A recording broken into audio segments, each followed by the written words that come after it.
All right, welcome everyone. Shout out to Gilberto Manzanares for the song that we just heard, not in my backyard, not in anyone's backyard. Next slide, please. Before we get started, we're going to go over a few, back a few slides.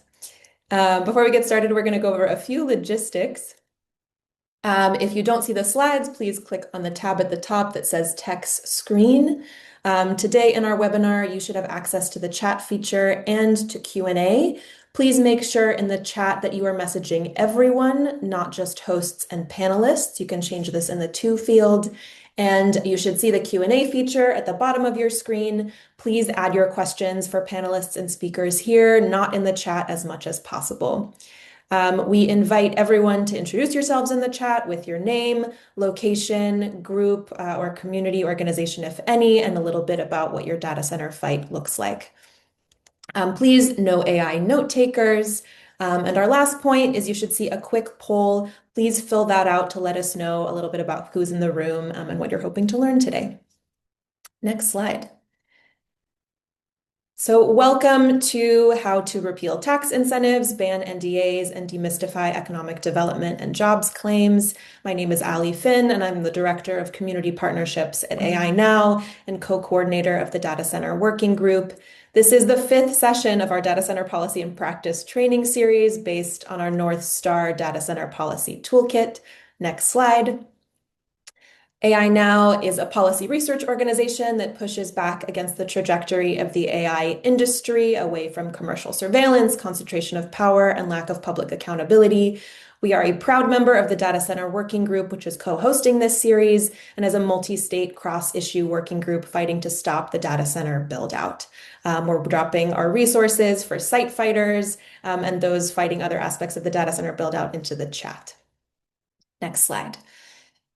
Each session of our training series dives deep into a specific policy area to help identify the strongest possible policy recommendations to stop data centers and scaffolded steps to get there when this isn't possible, as well as real-life strategies from organizers on the ground.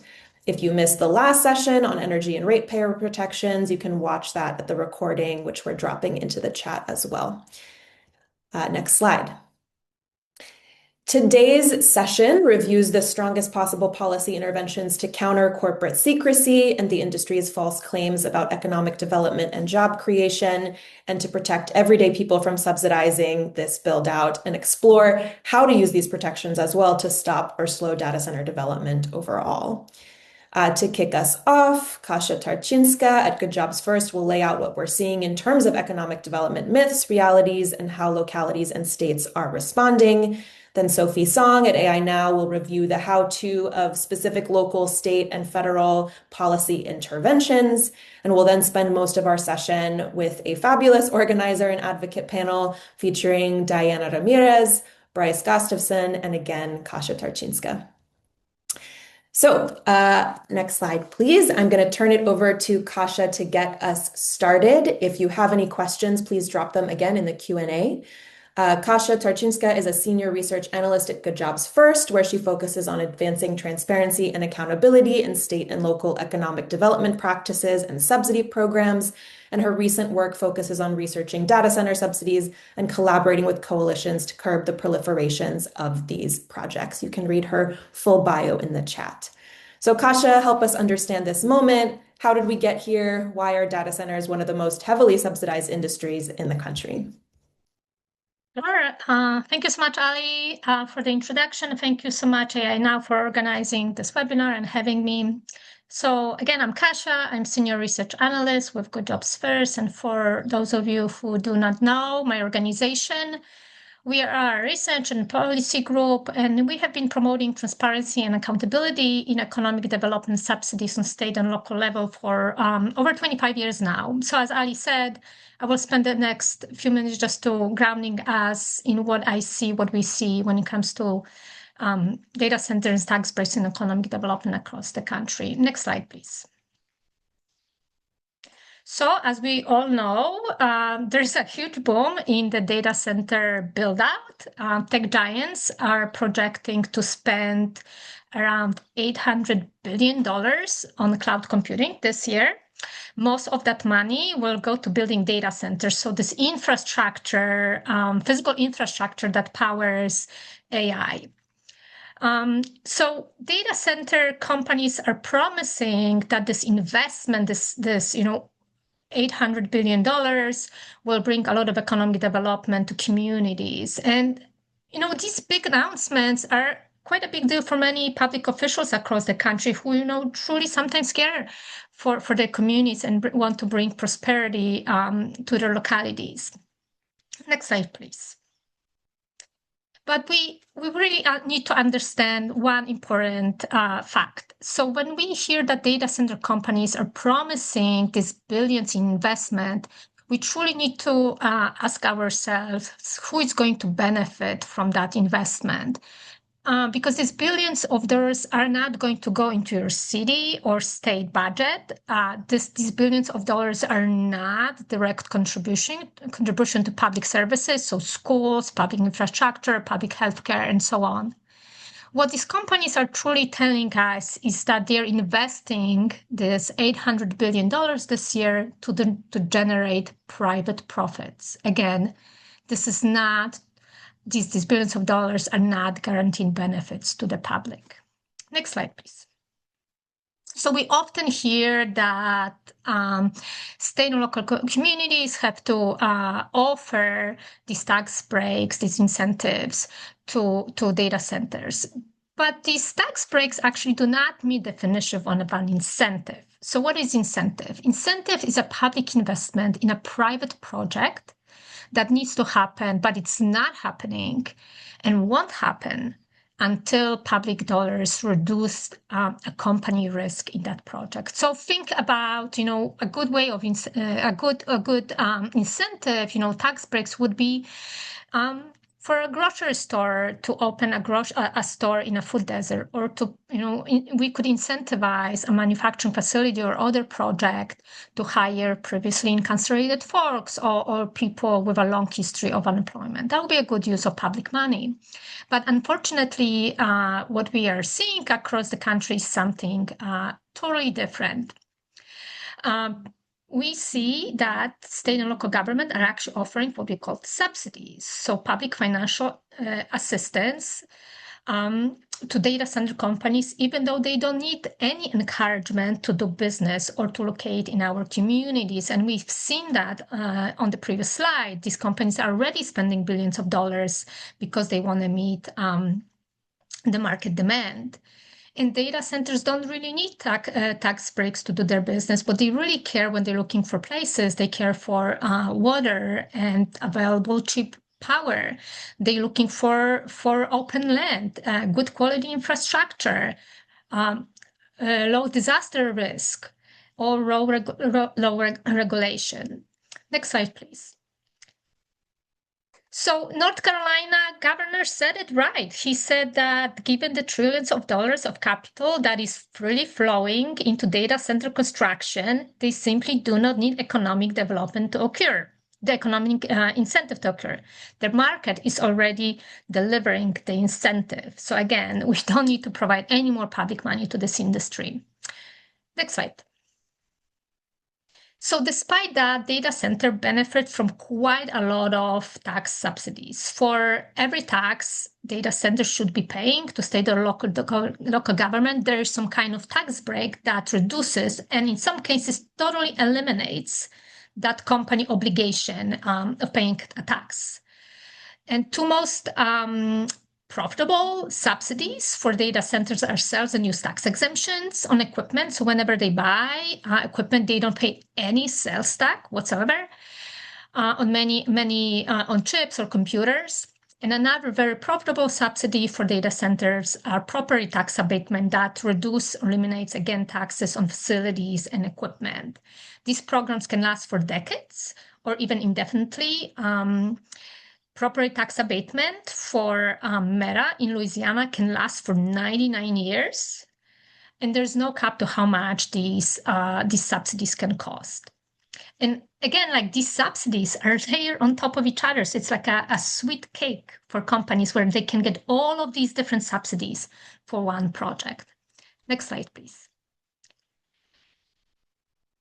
So these subsidies are very expensive. In at least 4 states, Ohio, Georgia, Texas, and Indiana, sales and use tax exemptions for data center cost over $1 billion annually.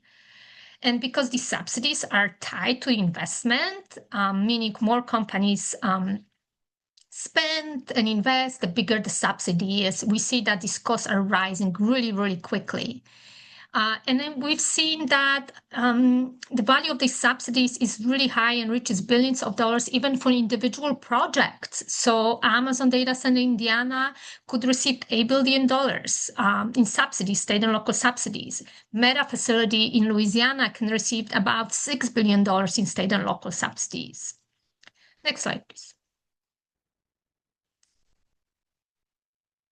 So not only cities and states are losing money, but also school districts are losing quite a lot of money because of data centers are not paying property taxes. So property taxes are main revenue source for school districts in the United States. And again, every time a data center doesn't pay taxes, property tax, local school district, and sometimes school districts across the country are losing important revenue that could be used to educate our kids. I have just a couple of examples here for you how much money school districts are losing in counties that are hosting data centers. So Morrow County is losing about $22 million, has lost $22 million in 2025 because of the Amazon data center complex. Next slide, please. And lastly, data centers are often sold to communities as major job creator, but in reality, as we all know now, data centers employ maybe about 50 people per project. About 1/3 of these positions are lower paid security guards or janitors. Even tech workers can be lower wage workers. There's no regulation in most states that would ensure that these jobs are actually good quality jobs. And construction is very short, as we know. It lasts for a year or so, and then it disappears. These jobs disappears. Oftentimes, construction jobs also go to workers that are from outside of a region or state where data center is being built. So as you can see, data centers are not an effective way of creating good economic development. They're not creating a lot of jobs. Data centers are not contributing fairly to taxes and to our budgets. Instead, what is happening, we're providing billions of dollars to industry that really does not need any public financial support because it's growing naturally, very rapidly. So basically what we are witnessing now is a huge transfer of wealth from everyday people to wealthiest corporations in the world. So I'm going to stop here for now, and because there's so much we can talk about the subject, and I'm looking forward to other panelists and answering your questions. Thank you. Thank you so much, Kasia, for laying that all out. I'm very struck by the sweet cake that our states and localities are giving out to these data centers. So we're going to talk about how, in practice, do we stop, do we disrupt this system? And really quickly, just reflecting on the poll that we shared earlier, I want to note that 85+% of people here are actively fighting to either ban or limit subsidies or for transparency policies specifically. We're going to get into the weeds of that in just a moment. But 60% of folks weren't exactly sure how to use these tools. So let's answer that. I just want to briefly review where these recommendations come from and where you can get more support. So the North Star Data Center Policy Toolkit is a resource geared towards stopping, slowing, and restricting rampant data center development in the US at the local, state, and federal level. Next slide, please. We include both North Star interventions, the strongest possible options, as well as scaffolded steps to get there for when that is not feasible politically or in specific jurisdictions. Next slide. And the toolkit is like a menu of options. If one thing doesn't work, you go to the next, right? Mapping all the different possible policy tools from bans and moratoriums and zoning to water, air, energy, taxation, like we're going to talk about today, corporate power and beyond. Next slide. Just a brief shout out to the 100+ community organizers, advocates, and technical experts and policymaker networks who consulted with us in this process. Some of them are named here. You can learn more in the chat. This is really a collective effort. So let's bring up Sophie and get into it. What are the strongest possible policy interventions to protect our communities from subsidizing the data center build out? Hey everyone. Today I'll be talking with you about the strongest possible policy interventions to stop taxpayer subsidization of the build-out, combat corporate secrecy, and to protect communities from exploitation under the guise of economic development. I'll be covering both state and local policy interventions as tax incentives often span both jurisdictions. Next slide. First, repealing and limiting local tax incentives. While sales tax exemptions for data centers are typically granted at the state level, local jurisdictions may provide property tax abatements, a full or partial reduction of property tax to data centers. Our strongest recommendation is that you repeal any existing incentives offered by your locality and/or banning corporate tax subsidies for data centers. In the event that's not possible, we recommend limiting the incentive to the greatest extent feasible. This is especially important when it comes to tax abatements that would apply to schools. At minimum, localities should give school districts the power to opt out or in of any abatement deal for negotiated duration and percentage. Local electeds and governments should also speak out against any state tax incentives as they take valuable resources away from the communities they represent. For example, the Pima County Board of Supervisors voted to lobby against Arizona state sales tax exemptions for data centers. For localities where data centers already exist, you can also aggressively tax data centers and their peripheries. For example, in 2025, Henrico County, Virginia passed a 550% increase on taxes in tax on data center computers and related equipment. Next slide. Next, we're going to go over a laundry list of possible limits on local tax incentives. First, they should be short-term. Research indicates no longer than 3 years. Second, they should apply to no more than 50% of all of the taxable property. Third, you should require local officials to commission an independent analysis of proposed incentives before granting any tax breaks. These studies should also be available to the public a minimum of 90 days ahead of any incentive approval. Next, requiring companies to abide by strong labor conditions.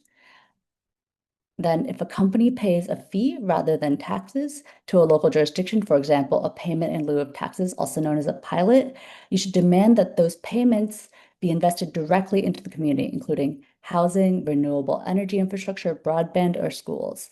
A note on pilots, the revenue generated there is generally significantly less than would be from full taxation. Localities should also report out to the public the name and other financial and economic information about the companies that they're subsidizing, such as the amount of tax break they're getting, the number of jobs created, wages paid to those workers. Next slide. Now we'll talk about repealing or limiting tax incentives at the state level. States should explicitly disqualify data centers from sales and use tax exemptions, corporate income tax credits, personal income tax diversions, and utility tax exemptions. States should also disqualify data centers from local property tax abatements, mileage rate preferences, and exemptions on power purchases. If these tax incentives do exist, consider conditioning the subsidy with specific job quality standards and local hiring requirements, not simply a certain number of jobs or a certain number of investment. Note that data centers, as mentioned by Kasia, are not significant job creators, so that this will have limited impact on the harms of data center expansion. States should also reject the development of special economic zones designed to spur data centers. Special economic zones are geographic areas where corporations receive lucrative tax breaks in exchange for investment in a particular community. In theory, these zones are intended to stimulate economic growth in depressed areas. In reality, these zones often lack community accountability measures, and the benefits rarely accrue to the residents of the community. Where possible, states should proactively exempt data center development from existing special economic zone legislation. Next slide. Next, we'll move on to transparency measures. Data center developers and operators often want to keep information about their deals secret. Strong oversight and transparency mechanisms ensure that data centers cannot hide critical information from the public. A particularly strong intervention is banning the use of non-disclosure agreements at both the local and state level. Non-disclosure agreements, or NDAs, are secrecy contracts signed between data center developers and local governments that prohibit the government from sharing information about the data center development deal with the broader public. They are widely used. In Virginia, 25 out of 30 localities with data center projects had an NDA. Local governments can pass ordinances prohibiting the city from entering into NDAs with data center developers. In some jurisdictions, you can consider a broader prohibition on NDAs in large economic development projects. Local governments can also approve formal policies preventing or restricting the use of NDAs. They can institute sunshine periods that require public release of documents related to data center development. One strong example, the Board of Trustees in Big Rapids, Michigan, approved a policy prohibiting employees and elected officials, state employees and elected officials from signing NDAs around issues pertaining to public interest or taxpayer funding. States can also pass laws prohibiting localities from entering into NDAs with data center developers. A number of states have introduced legislation banning the use of NDAs in economic development projects. Next slide. In addition to NDAs, there are additional transparency mechanisms available at the local level. Primarily, these are through project approval processes such as use permits. In the pre-approval phase, we can specify a minimum transparency requirement as part of the application process. These minimum requirements should include the value of the tax abatement the developer is receiving, the name of all the companies involved, the number of jobs they're claiming, both short-term and permanent, to generate, any environmental impacts, energy and water usage. An example is Tucson, Arizona, requiring all documents related to data center projects to be public 90 days before any public meeting. You can also mandate public notice and community hearings in your approval process, and you can also reject proposals that do not have adequate transparency measures. For example, commissioners in Mooresville, North Carolina, refused to support a $30 billion data center project without knowing which company was behind it. There's also mechanisms that there's also transparency requirements that can exist post-approval of the project. You can require data centers to give monthly reports on data center water and electricity usage. You can establish mechanisms for continued community involvement, including a system of public reporting and city response system to address community concerns. You can build out enforcement mechanisms that ensure data centers abide by those transparency requirements contingent upon approval. Jurisdictions can reserve the right to revoke the conditional use permit or remove the certificate of occupancy if conditions are not met. Next slide. On to state transparency mechanisms other than banning NDAs. So states have a number of mechanisms available. Outside of that, they can amend transparency laws to ensure public disclosure. They can establish a statewide clearinghouse where there's monthly reporting of energy and water usage from data center projects, and they can fund the establishing of these sorts of clearinghouses through fees charged to the owners and operators of data centers. They can also require statewide review of data center projects and track and evaluate emissions, tax subsidies, jobs, interconnection or request to connect to the grid. Next slide. Finally, we're going to talk about some economic development policies. There are circumstances where your community might find it most strategic to be negotiating for labor or community benefits in the face of a data center development. As the goals of these recommendations is to stop the data center build out, we want to caution that we do not recommend these as a starting point and believe that broader legislative and regulatory interventions we discussed earlier will provide more comprehensive protections. But if it makes sense in your context, including as an additional tool for leveraging your overall fight, here are measures to make sure these policies are effective harm mitigation tools. First, on jobs. As noted before, data centers are not significant job creators and many of the promised jobs tend to be of temporary or of lower quality.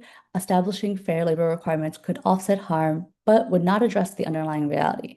Now, to establish these requirements well, you can require data centers to hire full-time staff from the local population, require that these jobs pay a living wage with benefits such as covering at least 50% of your healthcare premium, ensure that they provide adequate break time, a strong health and safety standards, and reporting requirements about jobs generated. You should also make sure that these requirements are enshrined into law.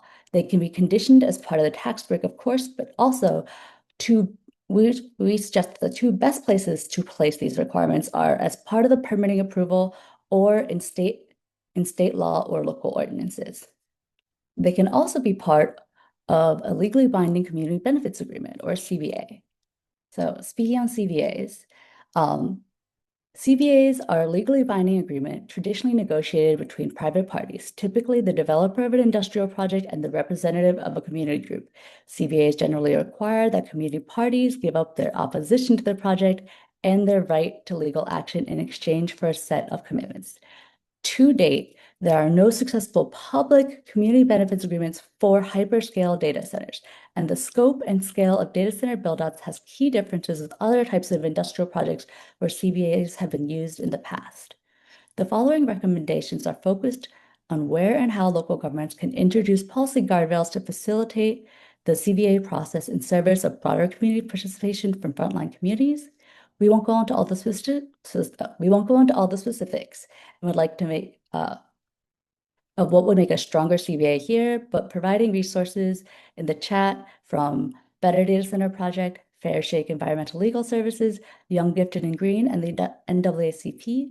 Many of these groups encourage CBOs, local ordinances that require CBAs for certain types of development projects over CBAs alone.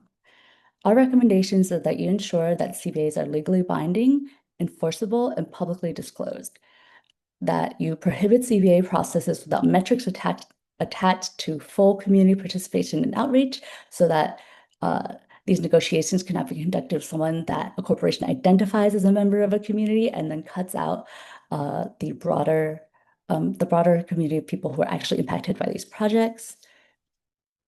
And also, we also suggest that, if possible, enable partial ownership or carried shares of profit provisions.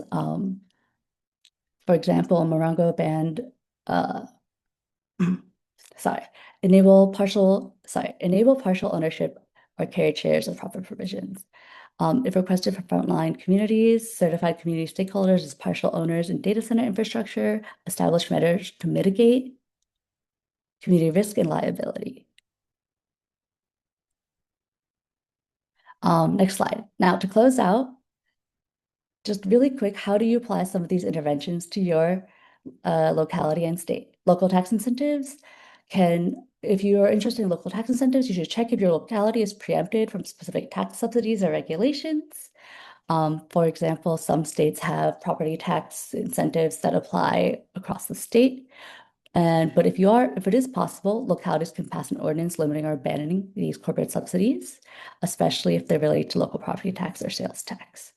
As far as looking into state tax incentives, we highly recommend you look into the subsidy database provided by Good Jobs First as a starting place, and to begin tracking and understanding what are the subsidies that are impacting the data center developments in your community. Thank you, everyone. That's it for me. Thank you so much, Sophie, for walking us through all of that. It is a lot to get through. Thank you, everyone. We are now going to shift into our organizer panel to understand how this is happening on the ground, both in terms of how corporate secrecy is playing out and how people are pushing back, particularly around subsidies and economic development claims. So I'm going to welcome our three incredible panelists joining the conversation. Their full bios are in the chat. Diana Ramirez is a senior campaign and advocacy specialist working at the intersections of gender, racial, economic, education, and tech justice, and is the co-chair of the advisory board for the Amanecer People's Project in El Paso. She has over 25 years of experience in electoral and ballot measure campaigns, legislative advocacy, and labor and community organizing. Bryce Gustafson is the program organizer with the Citizens Action Coalition, Indiana's oldest and largest consumer and environmental advocacy organization. For the last 2 years, CAC has been fighting data centers at every level of the process, and Bryce has helped organize over 40 communities across Indiana. Personal addition, I am sure that is an undercount. And I'll welcome Kasha, Senior Research Analyst at Good Jobs First, back as well. So Bryce, let's start with you. What are communities in Indiana up against in terms of corporate secrecy and other tactics, and how have people mobilized to get information about the data center build out? Yes, thank you, Ali. Thanks for having us today, and thanks for everybody for attending. We're tracking about 60 projects across the state of Indiana, and there's 3 different types of developers that we've seen. The first is the kind of the merchant data centers. They've been pretty upfront about who they are when the announcement comes that a data center's coming to people's communities. There's a smaller contingency of local developers who have relationships, existing relationships, a lot of times with elected officials. And then there's the big tech companies who hide behind LLCs and project names and that sort of thing. So the first cohort of data center developers, it's pretty obvious who they are, but the last 2, it's been really tough to find that information. So folks have been filing APRA requests, access to public records requests. That's our version of a FOIA here in Indiana. They have looked at Secretary of State LLC lookups. That's been sort of helpful in Indiana.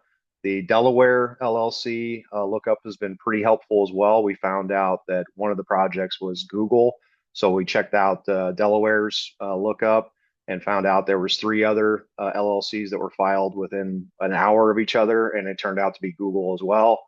Of course, relying on word of mouth in communities, a lot of these rural communities, everybody knows each other, so people talk at the county level. And I was just reminded, I think it was Business Insider did a really good piece last year, earlier this year, that they looked at the air permits for different sites and looked at SEC filings for the big tech companies and found out who those developers were in those communities. So I'm looking forward to kind of digging into that, and I think that would be helpful for the rest of the the country to find out who these projects belong to. But in any case, the issue has always been the developers have a head start on the community. Anywhere from 6 months to a year, they're talking with local elected officials, whining and dining them, that sort of thing. And so it's definitely puts everybody behind the 8 ball. But the community, there's a lot of people that want to research this stuff as soon as it lands on their doorstep, and they've been very, very effective as far as kind of digging into who's coming to their neighborhood. With that, I'll stop. Thank you so much, Bryce. I'll highlight that our session next week on June 10th is going to be a deep dive into the key players in the data center industry, and we're going to have a hands-on training from Little Sis about how to get information about these companies. So just offering that to the questions in the chat about tracking LLCs. Diana, thank you for being here. Let's talk about corporate pressure. Can you introduce us to your fights in El Paso, walk us through OpenAI and Meta's tactics to quash the opposition? Yeah, hi everyone. Thanks for having me here. I'm Diana Ramirez Shia. I'm based in El Paso, Texas. I do community organizing work with Amanecer People's Project, and in my paid work, I'm a consultant with the Tech Initiative and helping to support site fights and link local data center site fights to national corporate toxification campaigns, particularly OpenAI with their soon to be announced IPO. So what we're seeing in El Paso and our neighboring Las Cruces, New Mexico, right, 20 minutes from my house, we have a Meta data center in the El Paso city limits, and then an OpenAI and Oracle joint project, Project Jupiter, in Santa Teresa, New Mexico. And so what those corporations have been doing, I'll start with the El Paso one because That one was approved. One of the taxes that they use is, well, they started getting their permits, back in 2023, under other shell companies, under other names. And so they weren't really transparent with who the end user was going to be, what corporation would be using that. So a lot of lack of information in the beginning. So when the community figured out who was going to be, what this data center really was, because some of the council members who were on the council before said, we thought it was just going to be a regular data center, like a phone company data center or whatever, not a generative AI data center. So, but now that across the country, communities are paying attention and they know those tactics I presume would be less successful, less efficient, but that's how we got Meta. Also, what they're doing now is that they're saying, well, if you break the tax abatement agreements, then you're gonna or the city council got outside counsel to look at whether they can break the agreement or not. And they had the discussion during executive session, but they came on with this statement saying, well, we could be on the hook for $1 billion just based on the tax subsidies. Well, say $1 billion said who? Like, you didn't have that information. You didn't have that discussion in public. You haven't outlined what we would be on the hook for. And also, a lawsuit is an invitation to the table. You don't go from breaking a contract to owing Meta $1 billion the next day, right? Like, there is a give and take in negotiations. And so what we're encouraging, when I said People's Project is encouraging the council members to be brave, to put this on the agenda, and they did. And so yesterday, one of the council members put the item on the agenda to start breaking the contract, start the negotiations to eventually break the contract. And so that is what that's what Meta is. One of the tactics that they're using now is that, making these broad threats, like we're going to bankrupt your city with $1 billion. Not really. Like, try, right? Like, let's call them on their bluff. Like, go ahead and try, and we'll see what happens to your other data center fights. And then just quickly on Project Jupiter across in Las Cruces, I mean, they're really got a lot of support from everywhere from the governor of New Mexico, Governor Lujan Grisham, to the local county board of commissioners. And they're really hiding behind these more seemingly progressive candidates and elected officials to not be transparent with the public. So we need more transparency for sure. Thank you so much. I'm going to remember that a lawsuit is an invitation to the table. And I just want to highlight that we've heard this in a number of the training sessions that we've run, including our session on water and our session on moratoriums, where local officials were nervous to take action because they're getting quite conservative advice from counsel, from the city's lawyers, right? And I think it's really important to note that in many situations, actually the case law is not settled yet, right? This is a new type of development. This is a scale we haven't seen before. And so it's really important for communities, like you mentioned, Diana, to help shore up those electeds and help them push back. You're going to jump in? Exactly. Yeah, I mean, that's what we did. So when I said People's Project, we got our own counsel and started working with Bold Alliance. They paid for our counsel to kind of look at this and got a real independent opinion, because when the city of El Paso hired another attorney to look at the contract and had, executive session deliberations, they came back and said, well, yeah, we can't break the contract. It's still binding. Well, when you have a cancer diagnosis, you don't go back to the same doctor to get a second opinion. You really have to go to another doctor, another counsel who's willing to be brave, who's willing to look at everything and to look at the contract and find the weaknesses. And so that is what Amana said did, is really got an outside counsel walked through the contract, and then we worked with the council members to show them, look, there really is a way to break this. So let's be brave and put it on the agenda. Thank you so much. Kasha, I'm going to ask you to help us step back a little bit. Is what we're hearing about in El Paso and in Indiana, how does that compare to the rest of the country? And if you can talk us through, it'd be great if you can talk us through how NDAs, non-disclosure agreements, or other mechanisms for corporations to avoid transparency are showing up. Anything we haven't heard yet.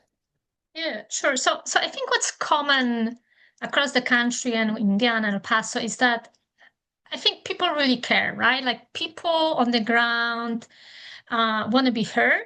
People on the ground want to have a say in how their communities are being shaped.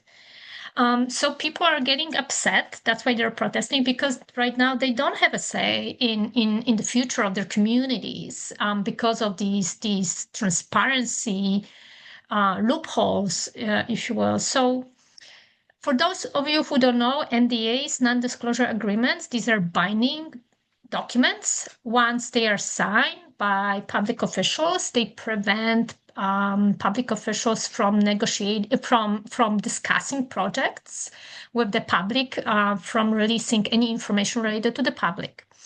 So just to make sure, this is not a new concept, but it has been taken to the next level by the tech industry. So there is a space for some level of secrecy when it comes to economic development. So for example, you don't want to, create a situation where suddenly we have price of land is going, out of control because people know that maybe a company will be coming, so that you don't want to have that speculations. But the level to which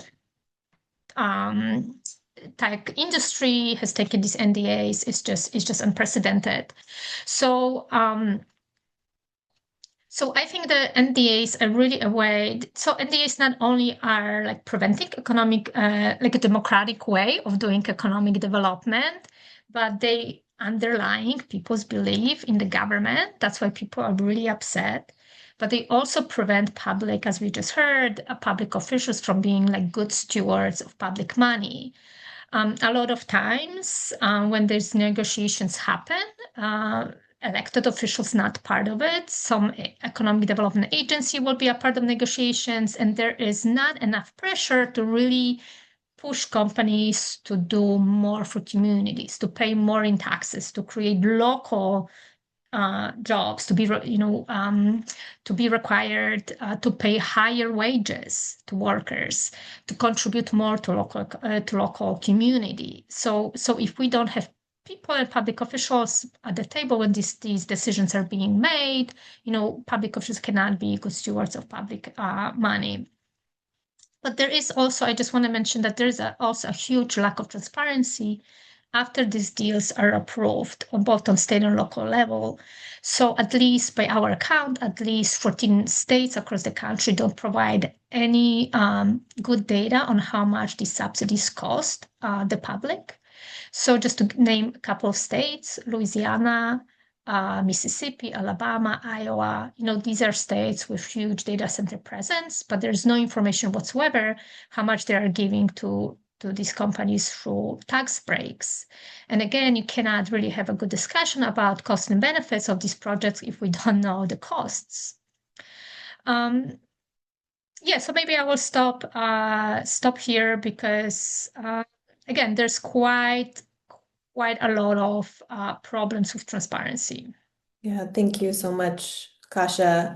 I'm going to move us into talking a little bit more about tax subsidies and go back to Diana first. So the El Paso City Council unanimously voted last week not to offer data centers tax incentives, including tax abatements, after major community pushback to the Meta and OpenAI projects. How did you all organize towards this moment?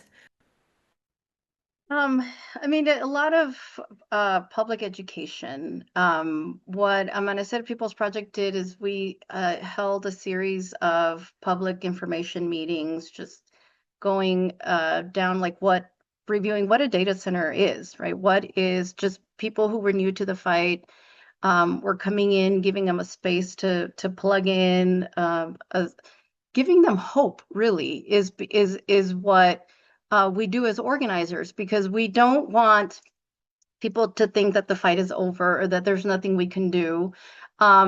We brought them into public meetings, provided a rundown of what data centers are, how this is going to affect life here on the border, and then there's a call to action, right? Always a call to action. Always give somebody hope, some people an action to do something that they can do to really create the most impact. And so what we did at Amanecer People's Project is we held a series of community meetings, and then that led up to a big town hall where we had like maybe a little over 400 people, packed room, standing room only, with supportive elected officials on the stage, talking about how we could address this, what the options are going forward, and how we got to the position that we're in.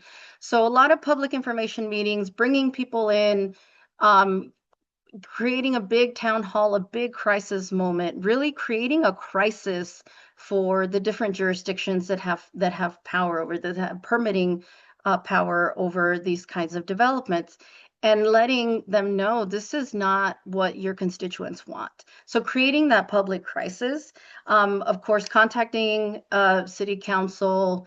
So because what we did is we focused on, like, what is, if you only have 30 seconds with someone, what is the one thing you're going to ask them to do? And so right now, I'm going to say is focused on the city council. But of course, there are other permitting agencies, right? There's the water, there's the public utility, there are other intervention points, and but really narrowing down, like, what is the most impactful thing that you can do right now, is really giving people hope and having people plug in and not wearing people out. Because this is a long fight. And so we can't ask people to give their all right now. Of course, people who want to, of course, come in and organize with us. But if we only have 30 seconds to ask you to do one thing, what is the one thing we want you to do? And so really building the pressure that way. Thank you so much. Kasia, what are the other strategies that you see localities, states, community groups successfully using to push back against tax breaks besides the example in El Paso?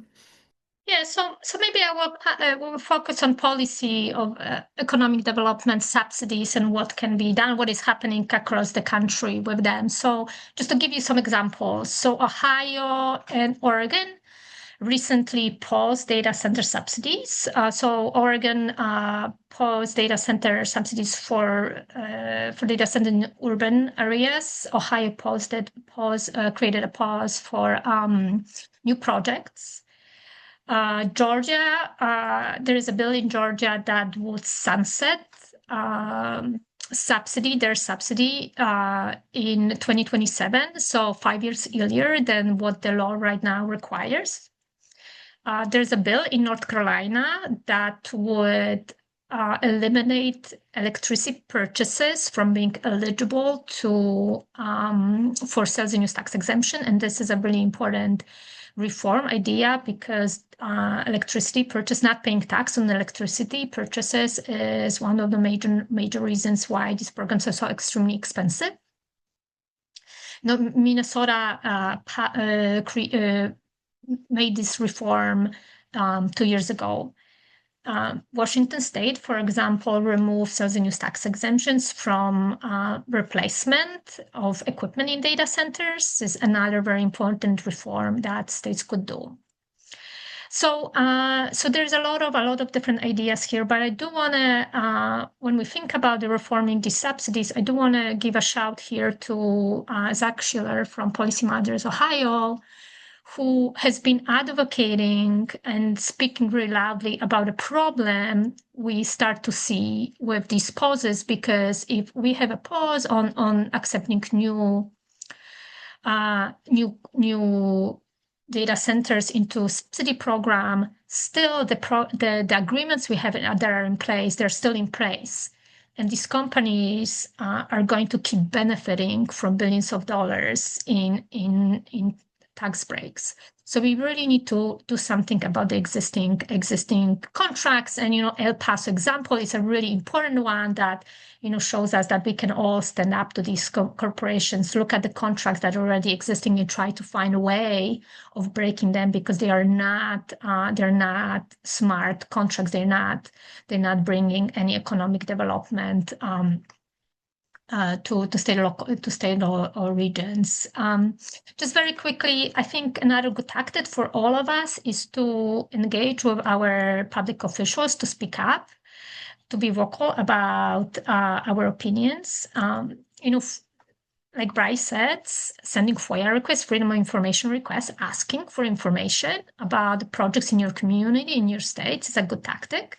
And engaging with reporters. We at Good Jobs Fairs, we spend a lot of time talking to reporters, because they can really find great information and really discover a lot of subsidy costs very, very quickly. In Indiana recently, reporters there pushed the state the Economic Development Agency to reveal that as of 2025, Indiana is losing $655 million because of sales and use tax exemptions, and $611 million. So most of it went to Amazon only. And out of that $611 million, when $560 million went to Amazon only in 2025. So these are astronomical numbers. We have corporation, Amazon benefiting from over $500 million in tax breaks in a single year. What else could we do with $611 million? Exactly. Bryce, I'm going to turn to you in just a second, but I want to highlight Laura's question in the Q&A about Colorado, that we're now seeing different models of subsidies, right? Laura was highlighting a kind of race to the top competitive system where companies are competing for tax breaks and incentives. And I just want to highlight, Kasia, what you shared, that this is still tax subsidy. These are still tax incentives. So I think we're starting to see the industry shift a little bit in their approach to them, but they're still asking for that same sweet slice of cake. Bryce, as we heard, the data center subsidies in Indiana are shaping up to be the biggest in the state's history, on top of a bill passed last year to take away local funding. Can you talk about how this dynamic is pressuring local communities to accept data centers and what you can do to counter it?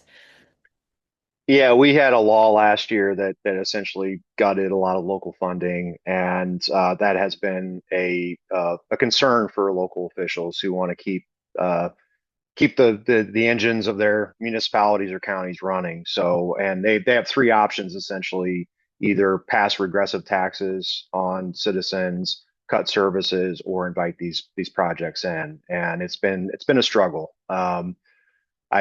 The communities that we've been working with, part of the goal is either during the fight for the data center, or if they stop a data center, having those conversations with local officials, kind of reimagining what they can do to again fund those municipalities. But it's been a struggle, and what we've seen is this has been the last 6 months or 9 months or so here in Indiana. But instead of kind of throwing a municipality a pilot payment of $1 million, we've seen Amazon Web Services, for instance, offer $100 million to the city of Hobart, Indiana, which is 33,000 people, and $50 million for the next 5 years. That's really tough money to turn down, of course. But the story, and the question that locals are asking is, where's that money going to go? Is that going to benefit us directly, or is it going to turn into a slush fund for pet projects for elected officials, that sort of thing? And I just to highlight, you're reading my mind, Kasia, about the Amazon Web Services tax giveaway in New Carlisle, Indiana. We went from less than $1 million last year to $650 million this year, and they're not done building that facility, and that's just for one facility. So and to put those numbers into perspective, our annual budget in Indiana is $22 billion. So that represents about 3% of our whole budget that's getting, shifted to multi-trillion dollar corporations. And that's really, really unacceptable for a lot of Hoosiers across the state.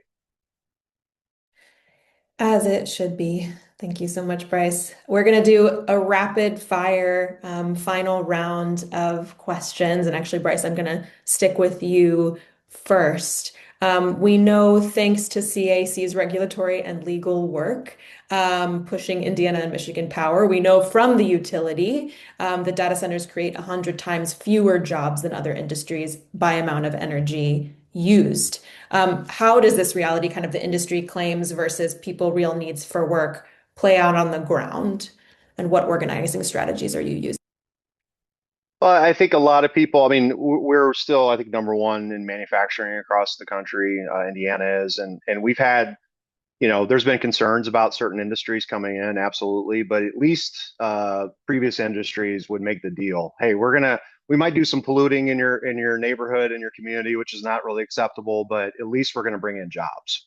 And the fact is, even the developers, I've been in rooms with some developers lately who will admit the final job count is not much. It's not worth, it's not a driver for that, but it really raises the question to communities as to what they're getting.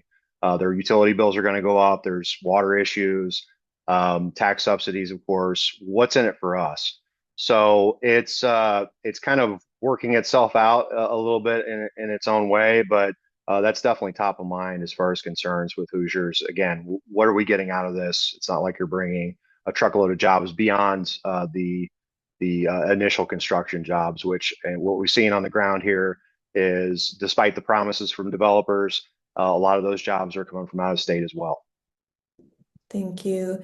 And Diana, we're seeing something kind of similar in Texas, where Meta is really trying to spin a public narrative in El Paso and beyond and emphasize that they're a positive force, right? Not just around spending and hiring, but also a $500 million grant program for a school district, funding hands-on, job training programs, donations. Do you see these benefits measuring up, and what would you like to see instead? No, absolutely not. That's crumbs, right? Like what good is however you put whatever dollar amount you want on it as community benefit. What good does it do us if we're not going to have water in the desert? That's just like, people are not going to be here. We're going to have to leave. My kids won't be able to live in El Paso. So all the money in the world will not get us to accept your data center. But let's look at the money. What they're saying is, just 3 days ago, a local newspaper put out a article saying, oh, well, Meta's going to be the largest taxpayer in El Paso. What they're not saying is that they're the largest receiver of subsidies in El Paso. Like, you were paying $15 million a year in property taxes, but what they're not covering is that we're subsidizing $75 million a year. Like, we cannot allow our local media, and we also have to call them out for doing that spin on, or taking that spin on the coverage. It's not about how much money they're paying. It's how much they're not paying, and how much we're going to end up paying when we can't live here anymore. Like, the damages and the harms that you're causing to our communities. So I think, holding reporters accountable, talking to them off record, or, on background about how to cover this, leading them to great resources like Kasha's, Good Jobs First analysis that they're constantly tracking and putting out there.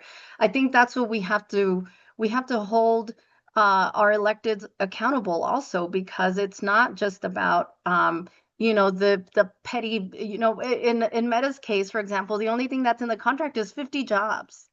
50 jobs. Like, a McDonald's can create 50 jobs. Like, why are we giving so much of our tax base for nothing in return? But we don't want that, right? We still don't, before we go to community benefits agreements, before we have that conversation, like, have to stop it, have to try to get it out of here, And it's one thing at a time, right? First is you roll back the tax abatements, and then we look at their water, and it's a layering of all these regulations. Thank you so much. We have to stop this incredible panel here, although I have so many more questions for both of you. Or all three of you, we've just launched a quick poll for our participants. Please fill this out to let us know what questions you still have so that we can follow up. And just a huge round of applause for Diana, Kasha, and Bryce. Cannot thank you enough for your leadership, for your organizing expertise, and for your generosity. We're going to bring the slides back up and just talk about some resources and next steps. The next session of our training series is a week from today, Wednesday the 10th. It is 90 minutes long because it is a special session. We're going to focus on mapping out the different players driving the data center build out, so the different industry actors, and we'll have a hands-on training from Lauren Parker at Little Sis about how to actually research this in your community, in addition to hearing from organizers pushing back on the ground. This is also the soft launch of our new report on this topic. Next slide.